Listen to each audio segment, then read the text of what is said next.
Père et du Fils et du Saint-Esprit, ainsi soit-il. Je voudrais aborder en ce jour, cette soirée, je pensais venir avant, puis finalement j'arrive alors que la nuit risque de bientôt d'arriver, peut-être pas trop tard, on va profiter des derniers rayons du jour. Donc, nous avons vu l'autre jour, qu'est-ce que nous avons vu? Ah oui, c'est ça. C'est quelqu'un qui disait, si vous êtes contre l'immigration, c'est que vous êtes raciste. Pour certaines personnes, c'est un cas quasi général. Mais il ne faut pas parler de ça, parce qu'il s'agit de la Palestine. Parce que là, ça ne marche plus. On va vous dire, si vous êtes contre l'immigration, vous êtes donc des vilains racistes.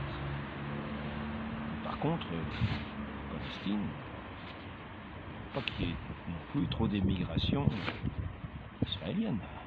Sinon, il y en a qui ne sont pas très contents. Et oui, parce que c'est un petit peu comme l'huile et le vinaigre. C'est pas la parfaite entente. Mais ce serait apparemment l'entente générale partout, sauf dans certains endroits. Donc, quelqu'un qui dit non, moi l'immigration, je suis pas trop pour. On va le taxer de raciste. On va le taxer de raciste. C'est une interprétation. Alors qu'en fait, ce n'est pas une taxation de racisme. À l'instant, j'étais en train de copier des textes du Coran où il était dit sujet des incrédules. Alors il y a en dehors des mois sacrés, tous les partout vous les trouvez, etc. Bon, il y a des quantités de choses, je frapper les coups, c'est ridicule. Hein. Toutes sortes de textes les plus violents les uns que les autres. Semer l'effroi, etc. Donc c'est pas du racisme, c'est simplement une certaine prévention, une certaine prudence. Donc une interprétation, on voit qu'elle est biaisée. Quand on met tout sous une certaine manière de parler, on voit bien que l'interprétation est biaisée. Un jour, il y a quelqu'un qui a dû gagner un concours en chanson. Nécessairement, l'interprétation a été que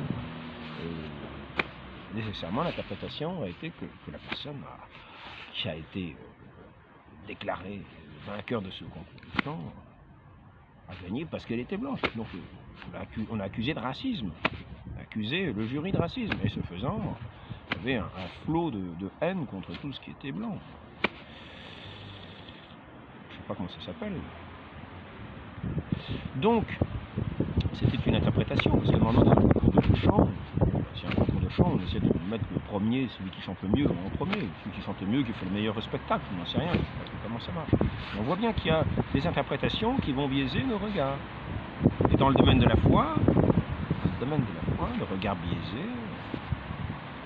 regard biaisé est aussi ce mauvais regard que l'on porte sur toute chose. Il faut corriger son regard. Demandons cette grâce au Saint-Esprit de venir corriger notre regard sur tout ce que nous pouvons voir, observer. Corrigeons notre regard. Certaines choses sont tout à fait inoffensives, alors que nous les craignons, nous nous armons contre, parce que nous avons un regard faussé sur certaines choses, des préventions.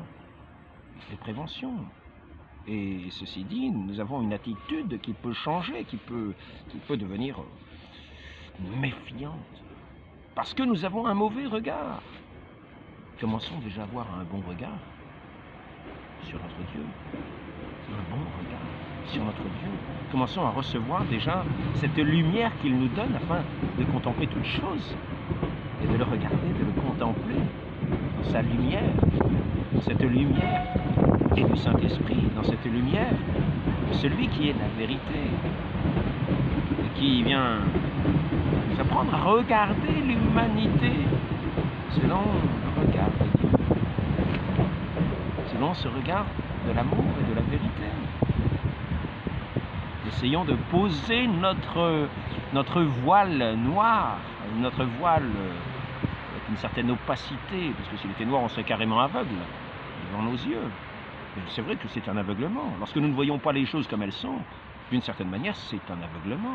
On pourrait dire que c'est une mauvaise appréciation Mais c'est aussi ne pas voir les choses comme elles sont, c'est un certain aveuglement. Et puis cet aveuglement peut entraîner des conséquences très néfastes et des dangers. Peut entraîner toutes sortes d'idéologies qui d'ailleurs contribuent à nourrir ce mauvais regard que l'on pose sur toute chose, au lieu de regarder avec cet œil pur de ce cœur qui devient purifié parce que nous contemplons, parce que nous entrons dans cette connaissance, véritable que notre Dieu fait à ceux qui ouvrent leur cœur à son amour, à sa parole véritable, c'est-à-dire à celui qui est sa parole, celui qui a donné sa vie, qui nous apprend à répondre à cet amour par le don nous-mêmes de notre vie. Il a donné sa vie, il est allé au milieu de ceux qui le regardaient de travers, de ceux qui le regardaient comme étant un scandaleux, de ceux qui l'ont crucifié, mais il a donné sa vie. Il a donné sa vie, il n'a pas changé son regard. Il a simplement demandé à Dieu son Père de pardonner à ses bourreaux qui pouvaient avoir cette haine contre eux. Parce que, disait-il, ils ne savent pas, c'est-à-dire ils regardent mal. Et ainsi, je voudrais dire, ce qui est du domaine de l'Église,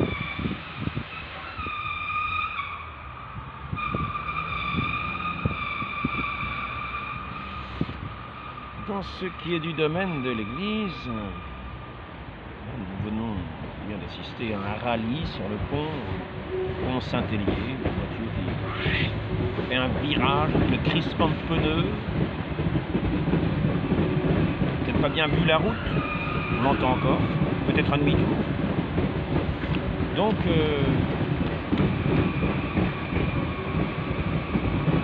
point de vue de l'Église, il faut savoir que quantité de gens,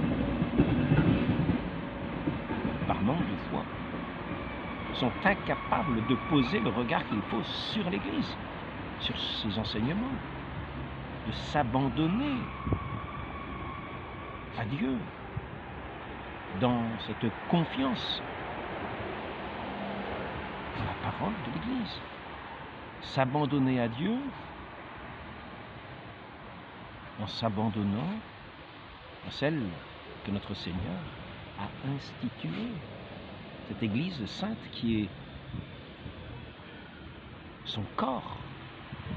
Saint Paul, conversion de Saint Paul, dit « Saul, Saul, pourquoi persécutes-tu » alors qu'il persécutait les chrétiens, ceux qui étaient de cette Église. C'est pour cela que Saint Paul a eu cette lumière sur ce qu'était l'Église, c'est-à-dire le corps mystique du Christ. Ce corps mystique du Christ, avec l'institution de ses pasteurs, l'institution de son magistère vivant, à la fois pour enseigner dans la confiance cette parole que le Christ est venu enseigner pour rendre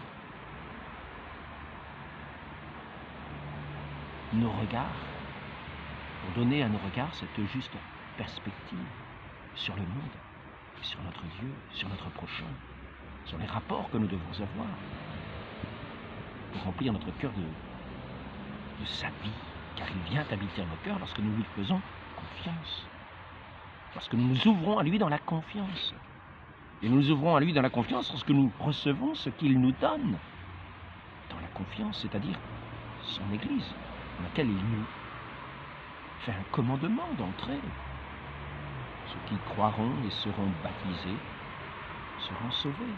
Ceux qui ne croiront pas, c'est-à-dire qui refuseront aussi cette entrée dans l'Église, ceux qui ne croiront pas seront condamnés. Ils resteront dans leur aveuglement. Ils n'auront pas ce regard, cette pureté qui leur permettra de contempler leur Dieu, ici-bas, dans la pure confiance, et dans le ciel, dans la pure vision béatifique. Là, un exemple de gens qui s'amusent à lancer des flèches sur cette église, à la dénigrer, à la salir, à la souiller, à vouloir la souiller aux yeux du monde. Pour montrer, regardez ses travers, regardez la glace de l'année sainte. Oh, la glace, alléluia, qu'est-ce que c'est que ce scandale? Une glace, alléluia, c'est scandaleux.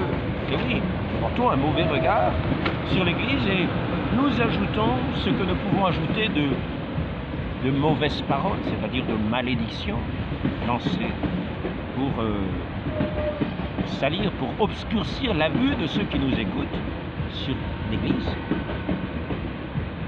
sainte, la sainte église, l'unique église qui subsiste entière dans l'église catholique. Là où l'église du Christ subsiste, c'est dans l'église catholique. Et certains, par leur regard biaisé, interprètent ce qu'ils n'ont même pas à interpréter, car, en toute confiance, notre Seigneur nous a donné des enseignants, des pasteurs, gouverner cette église, le chef, à qui il a remis les clés de cette église. Et en toute confiance, nous devrions rendre grâce d'avoir été touchés de cette grâce divine qui nous a fait renaître, entrer dans ce corps mystique de notre Dieu et en toute confiance, et ainsi nous unir à notre Dieu. Cette union des cœurs et des âmes, cette connaissance, cette parole de vérité, ce Verbe éternel, notre Seigneur Jésus-Christ. Et donc, j'ai malheureusement eu l'occasion, parce que quand le regard commence à être biaisé, quand le doute commence à s'instiller dans l'âme, le cœur, dans la pensée, tout commence à être trouble, tout commence à être noir, tout commence par entrer dans cette médisance qui est un péché. Médisance est un péché. Calomnie est un péché, c'est une calomnie. À entrer dans cette calomnie générale, pensons-nous de bonne foi, comme Saint Paul dit qu'il blasphémait en persécutant, en croyant servir Dieu, et en persécutant les chrétiens. Et il dit qu'il blasphémait, qu'il péchait contre Dieu. Alors qu'il le faisait avec une bonne intention, mais il dit qu'il péchait contre Dieu, qu'il blasphémait. Parce qu'il n'avait pas ce regard, parce qu'il avait cette optique qui ne lui permettait pas de voir l'œuvre de Dieu dans l'Église. Il avait une autre optique. Et pour lui, il fallait calomnier, il fallait persécuter, il fallait démolir cette Église, qui était l'Église de Dieu, qu'il croyait servir, contre laquelle il péchait, il persécutait le Christ. Donc ici, nous avons au sujet de la glace, quelqu'un qui nous a fait une petite vidéo. Dès le 23 mars, une grande dégustation de glace, alléluia, aura lieu près de la basilique Saint-Pierre. Près de la basilique Saint-Pierre, on ne dit pas que c'est dans la basilique. Ça aurait peut-être été un petit peu autre chose, de déguster des glaces dans la basilique, ça aurait été autre chose. Mais près de la basilique, sponsorisé par le Vatican et le ministère italien de l'Agriculture et de l'Alimentation. L'Église se rend présente aux activités humaines. Là, nous parlons de l'agriculture et de l'alimentation. L'Église se rend présente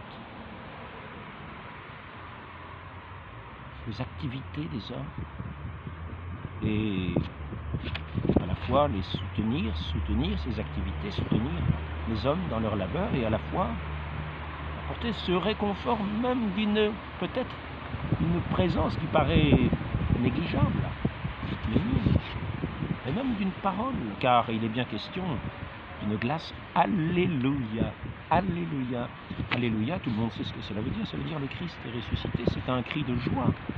Nous sommes dans une année jubilaire, c'est-à-dire une année de joie, une année où nous pouvons, comment dire, à tout instant nous pouvons crier alléluia. Mais dans cette année particulière, il y a aussi des indulgences qui sont accordées. Des indulgences, c'est-à-dire par certaines prières, l'Église accorde des grâces par cette clé que le Christ nous donne pour lier et délier. Des grâces pour lier les cœurs, pour ouvrir les cœurs, des grâces particulières.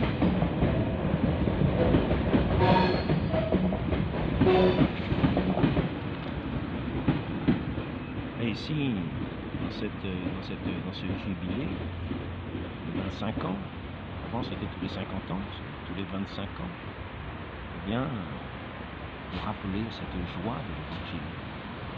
Cet Évangile est marqué principalement par l'incarnation de notre Dieu, qui se fait petit enfant, qui va grandir dans cette sainte famille, nourrie par la très sainte Vierge Marie. Il va apprendre le métier de charpentier auprès de son père putatif, son père adoptif, Saint Joseph. Grandir dans cette famille, grandir en taille, est-il dit, en sagesse, avant d'entrer dans cette vie publique, de se faire connaître au moment du baptême, comme celui qui est loin du Seigneur, qui a en propre cette grâce, cette amitié, cet amour de Dieu dont il est rempli. Cela qui est signifié par cette descente du Saint-Esprit visible aux yeux des hommes, sous la forme d'une colombe qui vient se reposer sur lui, qui est le Christ, le roi, l'élu, l'envoyé du Père, celui qui est le Verbe éternel qui s'est incarné, pour nous ouvrir les yeux dans ce ciel nouveau, et nous apprendre à contempler toutes choses dans la lumière divine. Ainsi, non pas à regarder de travers, non pas à toujours entrer dans des critiques parce que nous n'avons plus cette confiance, parce que nous n'avons perdu ce lien avec notre Dieu. Nous ne croyons plus en son Église, nous ne croyons plus en sa parole.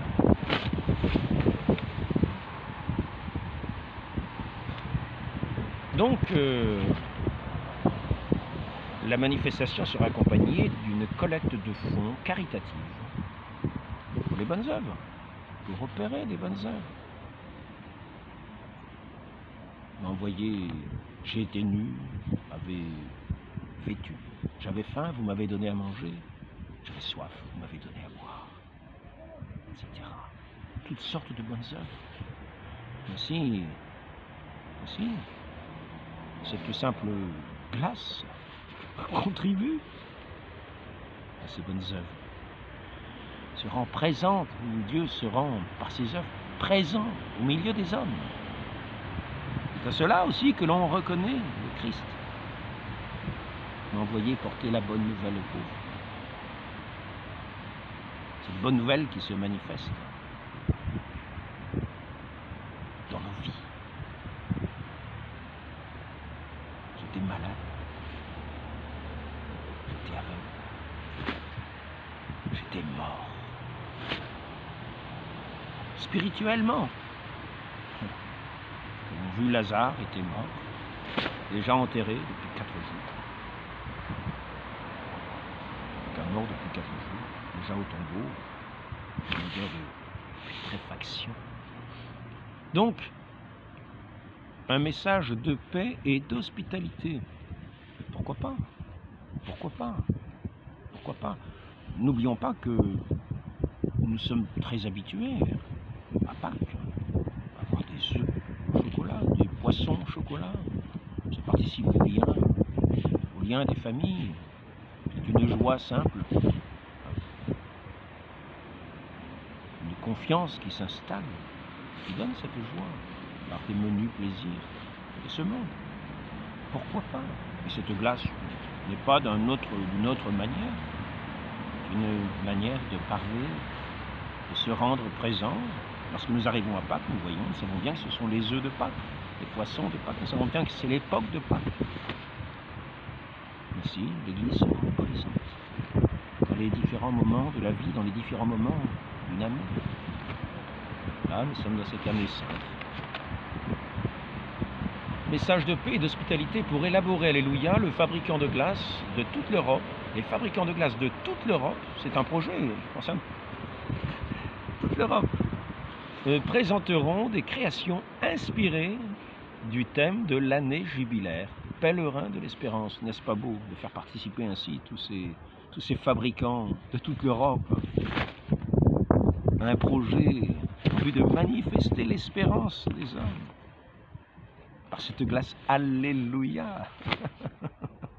Jubilons, réjouissons-nous, ne regardons pas ça de travers en nous disant ça y est, l'Église entre dans un commerce, ça montre bien que c'est pas l'Église, regardez ça, c'est honteux, c'est un scandale. Regarde de travers, considérons les choses et prenons-les du bon côté. Ayons confiance. Des gens qui n'auront même pas lu ce texte, des pèlerins qui arriveront, se verront peut-être offrir une glace et diront ah, je vous remercie, etc. Ça mettra un bon rapport, on dira ben, ils sont vraiment charitables ces gens-là. Et oui, et oui. Une aménité, l'aspect social. Christ qui se rend présent, l'échange des cœurs, avant d'être simplement une glace. Et en même temps, quand il fait chaud, on a marché, petite glace, ça rafraîchit. Donc, pour élaborer, alléluia, les fabricants de toute l'Europe, etc., note l'agence de presse romaine CIC. L'objectif est de diffuser un message de paix, d'hospitalité, de partage entre les pèlerins et les amateurs de glace. Et de célébrer l'art de la glace artisanale, de favoriser les artisans dans un travail qui respecte l'artisan par la qualité du travail, la qualité des produits. L'Église est toujours encouragée au bien, dans toutes choses, le bien, c'est-à-dire le bien faire. Ce qui est juste, ce qui est bon. On va donner des bons aliments, non pas du poison. On va prendre de bons produits. Pour encourager aussi l'agriculture, à faire de bons produits, pour habituer à nous recevoir de bonnes choses, non pas simplement le profit, l'argent, Dieu ou l'argent. Là, il s'agit de faire les choses, prendre les choses en bonne part. Donc, affirment les organisateurs. Alors ici, voilà le commentaire que je peux voir. Il y a un moment, on faisait des prières, il y avait des rituels. Dans un monastère, le père abbé vous nettoie les mains. On montre, on voit chez le visiteur Jésus en personne. Dans la tradition bénédictine. Bon, maintenant, on fait des glaces. Voilà un bon message de paix et d'hospitalité. Nous sommes heureux de retrouver l'unité entre pèlerins et amateurs de glace. C'est une manière de parler de dérision. Bien sûr, la personne qui parle là l'utilise comme une manière de dérision. Avant, il y avait des prières et des rituels, disait-il. Il y a un moment, on faisait des prières, il y avait des rituels. On travaillait ça. Maintenant, c'est le commerce, les glaces. Comme s'il n'y a plus de prière. Si, il y a toujours la prière. L'un n'empêche pas l'autre. Cette présence parce qu'il va y avoir en fait un concours au sujet de toutes. Non, il y a un salon de toutes ces glaces. Dans ce salon, le plus grand salon au sujet de ces glaces, hein, je vous montre ça. La recette de l'Alléluia sera déterminée au terme au terme du concours dans le cadre du salon CIGEP qui se déroule chaque année à Rimini. En 2025, du 18 au 22 janvier, l'événement compte parmi les plus importants salons internationaux dans le domaine de la glace artisanale, de la pâtisserie, de la boulangerie, un des plus grands événements dans le domaine de la glace artisanale, de bonne qualité, de la pâtisserie aussi. Imaginez pareil, c'est pas industriel, c'est pas des produits chimiques. De la pâtisserie, de la boulangerie, du chocolat, du café. Un des plus importants salons internationaux. Et dans ce salon, ben voici qui est présent, cette glace Alléluia. Bonjour, pourriez-vous me donner une glace Alléluia? C'est un rappel que nous avons être dans un grand salon, que le Christ est ressuscité. Et nous pouvons très bien dire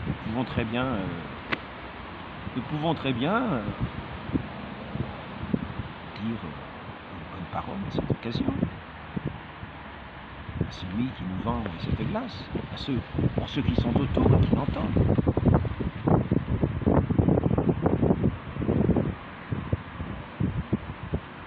Comme un écho qui vient dans ce salon, un écho de la résurrection de notre Seigneur, qui se fait entendre. Je voudrais une glace Alléluia. N'est-ce pas beau? Je prends la chose en bonne part. Ne la regarde pas d'un mauvais œil. Je ne veux pas dire ce n'est pas l'église. Avant on avait des rituels de prière, c'était maintenant comme s'il n'y a plus de prière. Mais si, il y a toujours bien sûr les prières de l'église. L'église est toujours sainte. Elle nous invite toujours à la contemplation de notre Dieu. Mais comme on dit tous les saints, on n'est pas toujours en train de tendre l'arc à la corde casserole. De temps en temps, la détente. Donc voilà, c'est un petit entretien. À partir du 24 mars, la glace de l'Espérance sera proposée dans toutes les gélatérias européennes qui participent à cette journée. Message d'espérance, message de résurrection. Si petit soit-il. Entendons-le, recevons-le. L'Église a toujours su accompagner les ouvrages des hommes. Être présent à leur vie, n'en faisons pas un scandale, au contraire. Notre Dieu se rend présent à notre humanité, il se fait petit enfant.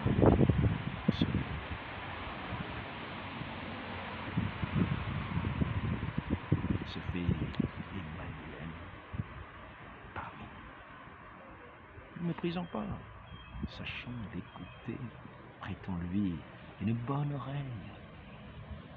Sachons dire une bonne parole.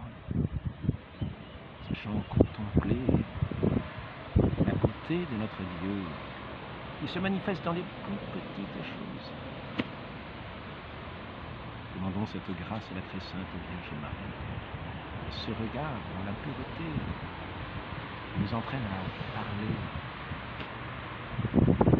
mettre sur notre bouche la bénédiction. Ainsi soit-il, au nom du Père et du Fils et du Saint-Esprit, ainsi soit-il.